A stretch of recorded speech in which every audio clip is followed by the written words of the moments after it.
Kanina sa It's Showtime ay may bisita pala itong si Kim Chu, kung saan ay kinukulit ito dahil ilang minuto na itong late.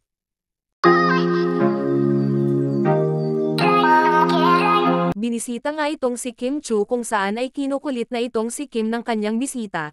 Nangyari nga ito kanina kung saan ay busy pa itong si Kimi sa pagpapaayos ng kanyang buhok, kung saan ay kinukulit nga itong si Kim Chu dahil late na daw ito ng 10 minutes.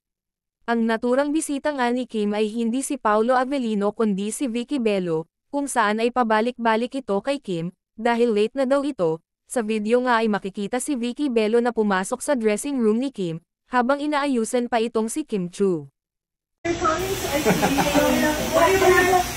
Doc. Naka 10 minutes na lang, Doc. Sorry, Doc. Late ha? Late ha? I know. It's not nice to be late. Oh, no.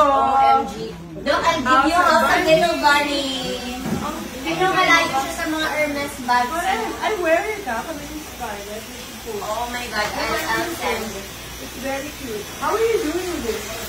Okay na Doc, naman. yes, Doc. Baka gusto ka ng mga gift items. Nagbiret ako si Doc Bello. Gift items for your staff or something. Talagang ano to, enterprise. Ilan bang negosyo mo?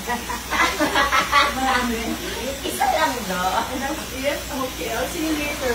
Magbati ka. Thank you. Always making Of bati. course, kahapon, you said hi. Samantala, labis naman ang pasasalamat ni Paolo Avellino kung saan ay mag-isa itong nag-promote sa kanilang movie ni Kim Chu, kung saan ay may interview ito. Naging proud naman si Paolo kay Kimi dahil sa pagiging supportive nito, as on-screen partner at girlfriend.